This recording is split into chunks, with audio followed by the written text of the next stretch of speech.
किसानों को राहत देने वाला, किसानों को फायदा पहुंचाने वाला ये कदम है, जिसमें इंडस्ट्री को भी फायदा होगा और 13 से 15 लाख किसानों को भी फायदा होगा। उत्तर प्रदेश सरकार ने अब धान की कटाई में किसानों की रिकवरी पर बड़ी छूट का प्रावधान किया है। मंगलवार को लोक भवन के मीडिया सेंटर में वित्त मंत्री सुरेश खन्ना ने प्रेस कॉन्फ्रेंस कर इस नई योजना की जानकारी दी। फाइनेंस मिनिस्टर सुरेश खन्ना ने कहा कि सरकार लगातार किसानों के हित में काम कर रही है। उन्होंने ये भी बताया कि गन्ना किसानों के मूल्य वृद्धि के साथ साथ अब धान की कटाई में भी किसानों को भारी छूट दी जा रही है। तो खुशखबरी यह है कि 3% की छूट हाइब्रिड पर पहले से दी जा रही है। लगभग 100 करोड़ रुपए का सरकार उनकी क्षतिपूर्ति करती है।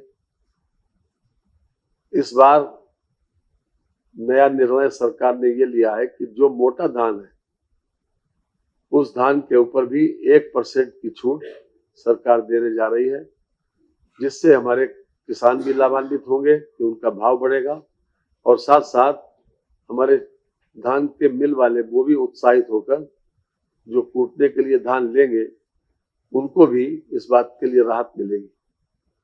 तो ये अपने आप में एक बड़ा फैसला है। लगभग 166 करोड़ रुपया खर्च होगा। तो 100 करोड़ पहले से ही हाइब्रिड पर सरकार दे रही थी और इस बार मोटे धान पर भी 1% की छूट दे रही है। इसका मतलब यह है कि जो 67% एक्सपेक्ट करते हैं उसकी जगह पर अब उनको केवल 66% का ही वो देना पड़ेगा।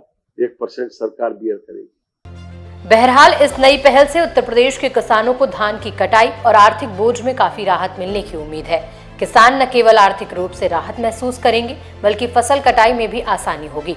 सरकार ने किसानों की भलाई को लेकर लगातार कदम उठाने की बात भी कही है।